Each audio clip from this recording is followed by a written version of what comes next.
नमस्कार स्टूडेंट्स, स्वागत है आपका एमपी बोर्ड के टॉप चैनल एमपी टीच में। आज आपको पूरा सॉल्यूशन इस पेपर का इस वीडियो में मिलने वाला है, क्योंकि मैंने पिछली वीडियो जो डाली थी उसमें मैंने आपके लिए सॉल्यूशन नहीं बताया था, परंतु आपसे यह कह दिया था कि मैं आपको नेक्स्ट वीडियो में सॉल्यूशन बताऊंगा।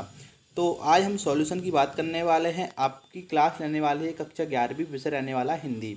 समय मिलने वाला है 3 घंटे का, पूर्णांक रहने वाला है 80। तो आइए शुरू करते हैं वीडियो को बिना कुछ देरी के। देखिए, जो पहला ही प्रश्न है कि सही विकल्प चुनकर लिखिए। ये मैंने कहा था कि आपको सॉल्यूशन नेक्स्ट वीडियो में बताऊंगा, तो इस वीडियो में आपको पूरी स्पष्टता के साथ सॉल्यूशन बताया जाएगा। तो आपको एक ही काम करना है, वीडियो को लास्ट तक देखना है और अंत तक बने रहना है।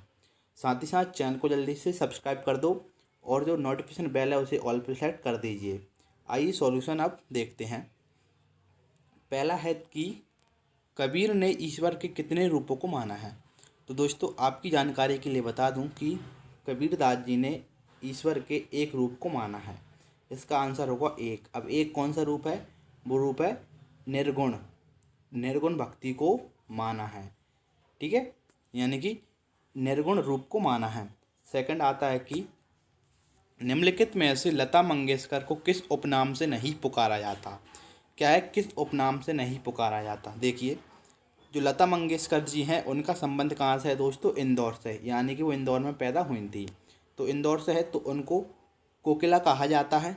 स्वर सामग्री तो उनको कहा ही जाता है, क्योंकि वे स्वर की सम्राट, ठीक है, यानी कि उनका स्वर बहुत ही शानदार है। उसके बाद है कोकिला कंठा। तो दोस्तों, उन्हें इन तीनों के नाम से जाना जाता है, परंतु उन्हें गजगामिनी के नाम से नहीं जाना जाता। गजगामिनी होता है जिस, यानी कि हाथी के समान चलने वाला, तो ऐसा उनको नहीं कहा जा सकता। उनको कोकिला कहा जाता है, स्वर सामग्री कहा जाता है, साथ ही साथ कोकिला कंठा कहा जाता है, परंतु गजगामिनी नहीं कहा जाता। तो इसका आंसर होगा गजगामिनी। नेक्स्ट देख लेते हैं दोस्तों। आपका जो एग्ज़ाम 29 तारीख से स्टार्ट होने वाले हैं, उसी के संबंध में लेकर हमारी टीम के द्वारा इस चैनल पर लगातार वीडियो सॉल्यूशन की प्रोवाइड कराई जा रही हैं। तो आपसे एक छोटी सी रिक्वेस्ट है कि यदि आपने अभी तक चैनल को सब्सक्राइब नहीं किया तो प्लीज़ सब्सक्राइब कर लें, और उसके पास में जो बेल आइकन होगी उसे आप ऑल पर सेलेक्ट कर लीजिए। इससे आपको बहुत ही ज़्यादा प्रॉफिट होने वाला है कि हम जो भी सॉल्यूशन की वीडियो लगातार डाल रहे हैं उनका लाभ आपको सबसे पहले देखने को मिल जाएगा। तो इस वीडियो में आपको कक्षा 11वीं हिंदी का सॉल्यूशन में दे रहा हूँ। तीसरा आता है जनसंचार का सबसे लोकप्रिय और प्रभावशाली माध्यम है। तो दोस्तों देखिए, इसका सही आंसर होगा इंटरनेट, क्योंकि आज आप इंटरनेट के कारण ही व्हाट्सएप, फेसबुक, इंस्टाग्राम इन सभी का यूज कर पा रहे हैं, और साथ ही साथ आप अपनी स्टडी को भी कंटिन्यू रख पा रहे हैं। तो ये सच्चा, जो सबसे अच्छा लोकप्रिय साधन कौन सा है दोस्तों? इंटरनेट। नेक्स्ट देख लेते हैं कि मियाँ नसरुद्दीन के वालिद किस नाम से प्रसिद्ध थे। तो इसका सही आंसर रहने वाला है नानवाई गड़ैया वाले के नाम से प्रसिद्ध थे। नेक्स्ट प्रश्न देखते हैं, ईद का चांद का अर्थ है। दोस्तों, यह एक मुहावरा है, तो इसका जो सही आंसर मिलने वाला है वो है बहुत दिनों बाद दिखाई देना। क्योंकि दोस्तों, आपने देखा होगा कि ईद का चांद भी बहुत दिनों बाद एक साल में दिखाई देता है। तो इसका सही आंसर होने वाला है बहुत दिनों बाद दिखाई देना। नेक्स्ट देख लेते हैं कि हिंदी साहित्य का स्वर्ण युग कहा जाता है। दोस्तों, जो हिंदी साहित्य का जो स्वर्ण युग कहा जाता है वो है भक्ति काल। कौन सा है दोस्तों? वो है भक्ति काल, क्योंकि भक्ति काल को ही हिंदी का स्वर्ण युग कहा जाता है। ये ऐसे प्रश्न बता रहा हूँ दोस्तों जो काफ़ी इंपॉर्टेंट प्रश्न माने जाते हैं। पूरा पेपर आपके लिए सॉल्यूशन के साथ इस वीडियो में मैं बताऊंगा, वीडियो को लास्ट तक बने रहें। दोस्तों, अब आप कह रहे हो कि 6 सही विकल्प ही क्यों? दोस्तों, आपके 32 अंक के ऑब्जेक्टिव आने वाले हैं, इनमें 8 400 400 400, जी हाँ, याद कर लीजिए व्हाट्सएप नंबर। क्योंकि अब चाहे आपका मैथ का सवाल हो या फिर फिजिक्स, केमिस्ट्री, बायो, आपके हर डाउट, हर क्वेश्चन का मिलेगा वीडियो सॉल्यूशन, वो भी आपके व्हाट्सएप नंबर पर। बस अपने फ़ोन में डाउटनेट का 8 400 400 व्हाट्सएप नंबर सेव कर लो, चैट को कर लो ओपन। उसके बाद आपको अपने डाउट का खींचना है फ़ोटो और उसे करना है क्रॉप। 5 सेकंड में आपको वीडियो सॉल्यूशन मिल जाएगा। क्लास 6 से 12 IIT जी, नीट, CBSE बोर्ड्स और सभी स्टेट के बच्चों के लिए। तो देरी किस बात की बच्चे, अभी जाओ 8 400 400 पर अपना सवाल व्हाट्सअप करें और अपना डाउट को आउट करें। लिंक डिस्क्रिप्शन में से 6 आने वाले हैं सही विकल्प, 7 आने वाले हैं रिक्त स्थान। तो रिक्त स्थान का सॉल्यूशन भी आपको इस वीडियो में बताऊंगा। पहला है श्रृंगार रस का स्थायी भाव है। दोस्तों, श्रृंगार रस का स्थायी भाव होने वाला है रति। और श्रृंगार रस से संबंधित कई प्रश्न पूछे जाते हैं। नेक्स्ट आता है ये गौतम और गांधी का है। तो दोस्तों भारत जो है वो गौतम और गांधी का देश है, ठीक है, देश बनना है इसमें आपको। नेक्स्ट आता है कि बचपन से ही बड़ा बुद्धिमान था। तो दोस्तों इसमें जो सही आंसर रहने वाला है मोहन, मोहन भरेंगे इसमें हम, क्योंकि मोहन बचपन से ही बड़ा बुद्धिमान था। नेक्स्ट देख लेते हैं कि रस के अंग हैं। दोस्तों ये जो प्रश्न आते हैं काफ़ी इम्पोर्टेंट है रस से संबंधित। अब रस और भेद क्या होते, सॉरी अंग और भेद क्या होते हैं। दोस्तों जो अंग रहते हैं रस के वो 4 होते हैं, ठीक है, 4 होते हैं, और जो भेद होते हैं वो 10 होते हैं, ठीक है। अंग होते हैं 4, रस होते हैं, अंग होते हैं 4 और भेद होते हैं 10। अब अंग जो रहते हैं वो कौन कौन से रहते हैं देखिए। सबसे पहले आता है स्थायी भाव, उसके बाद आता है संचारी भाव, उसके बाद आता है विभाव, उसके बाद आता है अनुभाव। तो इस प्रकार रस के 4 अंग माने जाते हैं। कौन कौन से देखिए, स्थायी भाव, संचारी भाव, विभाव और अनुभाव। तो इस प्रकार से रस के 4 अंग होते हैं। तो इसमें बनना है आपको 4। अब आपको यह जानकारी लग गई कि दोस्तों अंग क्या होते हैं और भेद क्या होते हैं, और अंग 4 कौन कौन से होते हैं वो भी मैंने आपके लिए इस वीडियो में बता दिया। इससे कि आपको यह प्रॉफिट होगा कि यदि मान लीजिए यदि कोई भी व्यक्ति ने आपसे ये कहा कि अंग क्या होता है और भेद क्या होता है, तो आप उसके सामने ये अंतर स्पष्ट कर पाएंगे। 5वां आता है उपन्यास का शाब्दिक अर्थ है। दोस्तों उपन्यास 2 शब्दों से मिलकर बना होता है। कौन कौन से, उप प्लस न्यास। अब उप का मतलब होता है समीप और न्यास का मतलब होता है रखना। तो उपन्यास का शाब्दिक अर्थ होता है दोस्तों समीप रखना। क्या होता है, समीप, ये हो गया है समीप, और रखना और लिख देते हैं हम रखना, इस प्रकार से समीप रखना, ठीक है। नेक्स्ट देख लेते हैं। नेक्स्ट आता है कवियत्री की शुद्ध वर्तनी है। अब इसका मतलब होता है कि दोस्तों जो शब्द दिया गया है आपके लिए खालिस्तान में, कवियत्री की शुद्ध वर्तनी, ये जो शब्द है वो असत्य शब्द यानी कि अशुद्ध शब्द दिया है। अब इसका सही शब्द आपको इस खालिस्तान में लिखना है। तो इसका सही हो जाएगा कब और इत्री, ठीक है, क्या हो जाएगा, कवियत्री, इस प्रकार से आपको लिखना है, ठीक है। नेक्स्ट एक बार और देख लेते हैं, इसे छोटा कर लेते हैं। देखिए किस प्रकार लिखना है, का कब इत्री, कवित्री, ठीक है। नेक्स्ट देख लेते हैं कि तुलसीदास के पदों में रस प्रदान है। अब दोस्तों तो तुलसीदास जी के पदों में रस कौन सा है, शांत रस, ठीक है, शांत रस है, शांत रस। नेक्स्ट देख लेते हैं सही जोड़ी लिखी। अब जो सही जोड़ी आने वाली है आपके लिए 6 आएंगी, ठीक है। देख लेते हैं, इनके आपको उत्तर मैं इस वीडियो में बताऊंगा। तो देखिए पहला है जानने की इच्छा रखने वाला। इसका सही आंसर होने वाला है दोस्तों जिज्ञासु, क्योंकि जो जानने की इच्छा रखता है वो कहलाता है जिज्ञासु। इसका सही आंसर हो जाए जिज्ञासु। नेक्स्ट है महाकाव्य। अब महाकाव्य क्या होता है दोस्तों, तो महाकाव्य जो है वो रामचरितमानस है। अब आपसे यह किसी ने पूछ लिया कि रामचरितमानस किसने लिखा है, तो आप लिखेंगे तुलसीदास जी ने लिखा है। नेक्स्ट आता है कबीर के पदों में रस। तो इसमें होगा दोस्तों शांत रस। कबीर के पदों में रस होता है शांत रस। चौथा आता है आओ मिलकर बचाएं। क्या है दोस्तों, आओ मिलकर बचाएं। तो इसका जो सही आंसर है वो है निर्मला पुतुल, क्योंकि यह इनकी एक रचना है, ठीक है।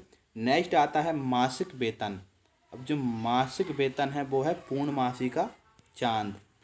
छठा है रुमाली। इसका सही आंसर हो जाएगा रोटी का एक रूप, रोटी का एक रूप, ठीक है। तो आपके लिए खालिस्तान जो है सही जोड़ी का आंसर मैंने दे दिया है। नेक्स्ट देखते हैं सत्य असत्य लिखिए। अब ये सत्य असत्य भी मैं आपको इस वीडियो में बताऊंगा। तो आपको सिंपली चैनल को सब्सक्राइब कर देना है, क्योंकि आप जितनी जल्दी चैनल को सब्सक्राइब करोगे उतना ही प्रॉफिट आपको होने वाला है। लगातार इस चैनल पे वीडियो अपलोड किए जा रहे हैं जिससे कि आपको बहुत ही ज़्यादा प्रॉफिट हो। अब आता है सत्य असत्य लिखिए में जो पहला ही है कि लोकोक्ति को कहावत भी कहते हैं। तो दोस्तों लोकोक्ति को कहावत बिल्कुल सही कहते हैं, तो ये इसका आंसर हो जाएगा सत्य। नेक्स्ट देखते हैं, दूसरा आता है कि खंड काव्य में जीवन का समग्र चित्रण होता है। दोस्तों ये गलत है। क्या है? गलत। अब सही क्या होगा? सही बताता हूँ। खंड काव्य में जीवन का समग्र चित्रण होता है, ये गलत है। क्योंकि दोस्तों खंड काव्य जो रहता है उसमें जीवन के एक खंड का चित्रण होता है, एक खंड का चित्रण होता है, मात्र एक खंड का चित्रण करेंगे खंड काव्य में। परंतु जो महाकाव्य होता है, महाकाव्य में जीवन के समग्र चित्रण होता है। तो ये हो जाएगा गलत, क्योंकि खंड काव्य में जीवन का समग्र चित्रण नहीं होता। तीसरा है धनराम बचपन से ही बड़ा बुद्धिमान था। दोस्तों ये भी गलत है, क्योंकि मोहन बचपन से ही बुद्धिमान था। ठीक है, तो आपको ऐसा सॉल्यूशन दे रहा हूँ जो आज तक किसी यूट्यूबर ने आपको नहीं दिया होगा।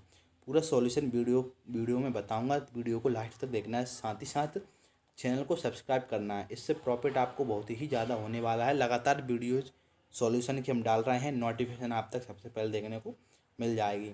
चौथा है मीरा के गुरु नरेश मेहता थे। दोस्तों ये गलत है, क्योंकि दोस्तों मीरा के गुरु तो रैदास थे। कौन थे? रैदास।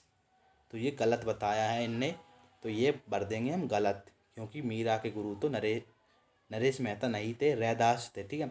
पांचवा आता है कि निरक्षर लोगों के लिए समाचार पत्र एक सशक्त माध्यम है। दोस्तों यहाँ पे क्या भरेगा? निरक्षर भरेंगे। ठीक है, लोगों के लिए समाचार पत्र एक सशक्त माध्यम है। ये गलत है, क्योंकि दोस्तों जो निरक्षर रहते हैं वो लोग समाचार पत्र को नहीं पढ़ पाते। नेक्स्ट आता है कि मुंशी प्रेमचंद जी। छठा आता है कि मुंशी प्रेमचंद को एकांकी सम्राट भी कहते हैं। तो दोस्तों ये गलत है, क्योंकि मुंशी प्रेमचंद जी को तो उपन्यास सम्राट कहा जाता है। तो इसमें आप क्या भर देंगे? गलत, क्योंकि मुंशी प्रेमचंद जी को एकांकी सम्राट नहीं कहते, मुंशी प्रेमचंद जी को उपन्यास सम्राट कहते हैं। नेक्स्ट आता है कि डॉक्टर अब्दुल कलाम को मिसाइल मैन कहा जाता है। बिल्कुल सही है दोस्तों, क्योंकि जो डॉक्टर अब्दुल कलाम जी थे उन्हें मिसाइल मैन के नाम से ही जाना जाता है। अब नेक्स्ट आता है, एक शब्द एक वाक्य में उत्तर दीजिए। इस उत्तर को बताने से पहले आपसे रिक्वेस्ट है, यदि आपने अभी तक चैनल को सब्सक्राइब नहीं किया तो प्लीज़ सब्सक्राइब अवश्य कर लें। उसके पास में जो बेल आइकन होगी उसे प्रेस करके ऑल सेलेक्ट कर दें, क्योंकि इस चैनल पर लगातार सॉल्यूशन की वीडियोज अपलोड किए जा रहे हैं। कक्षा 11वीं से सभी संबंधित विषय की वीडियो सॉल्यूशन के साथ अपलोड किए जाएंगे।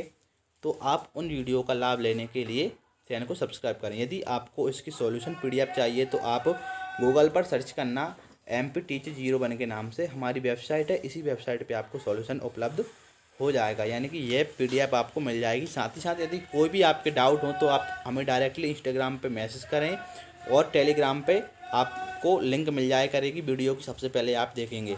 तो जो आता है कि जो समाज की सेवा करता है उसे कहते हैं। अब दोस्तों जो समाज की सेवा करता है उसे क्या कहते हैं? समाज सेवी कहते हैं। देखिए मैं लिख देता हूँ, आप अपने रफ कॉपी में नोट कर सकते हैं, समाज सेवी। ठीक है, नेक्स्ट देख लेते हैं। नेक्स्ट आता है कि विष का प्याला किसने भेजा था। तो दोस्तों जो विष का प्याला था वो राणा ने भेजा था, राणा ने भेजा था। अब जो विष का प्याला कौन के लिए भेजा था? तो उनका नाम था मीरा के लिए भेजा था। तो इस प्रकार से आपको बेस्ट सॉल्यूशन इस वीडियो में मैंने आपके लिए दिया है। ठीक है, मीरा के लिए भेजा था राणा ने। नेक्स्ट देख लेते हैं कि व्यंग्यार्थ का बोध कराने वाली शब्द शक्ति को कहते हैं। तो इसका जो आंसर रहने वाला है दोस्तों, वो रहने वाला है इसमें व्यंजना शब्द शक्ति। देखिए हम लिख देते हैं इसमें व्यंजना शब्द शक्ति। ठीक है, व्यंजना शब्द और शक्ति भी आप लिख सकते हैं। नेक्स्ट आता है कि समाचारों को संकलित करने वाले को किस नाम से पुकारा जाता है। क्या है दोस्तों? चौथा है, समाचारों को संकलित करने वाले को किस नाम से पुकारा जाता है। तो इसमें आएगा संपादक के नाम से पुकारा जाता है। अब संपादक इस प्रकार से लिख देंगे हम, संपादक के नाम से पुकारा जाता है। नेक्स्ट आता है कि पतन पाप पाखंड जले में कौन सा अलंकार है। तो दोस्तों इसमें अलंकार रहने वाला है अनुप्रयास। अब ये इसमें यही वाला जो अलंकार है वो क्यों रहने वाला है?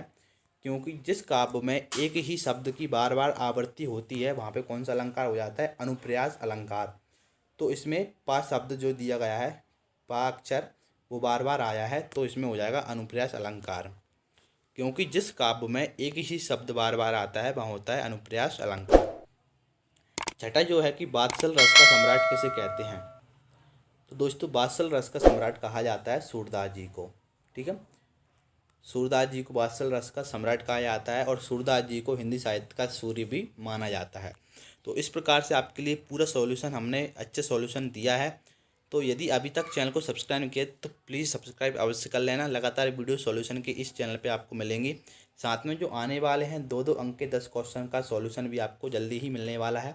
साथ में 3-3 अंक के 3 क्वेश्चन भी आपको मिलेंगे और 4-4 अंक के 4 क्वेश्चन भी आपको मिल जाएंगे। तो इस प्रकार आपका पूरा पेपर हो जाएगा। तो हम आपसे मिलेंगे एक और नई वीडियो में। धन्यवाद।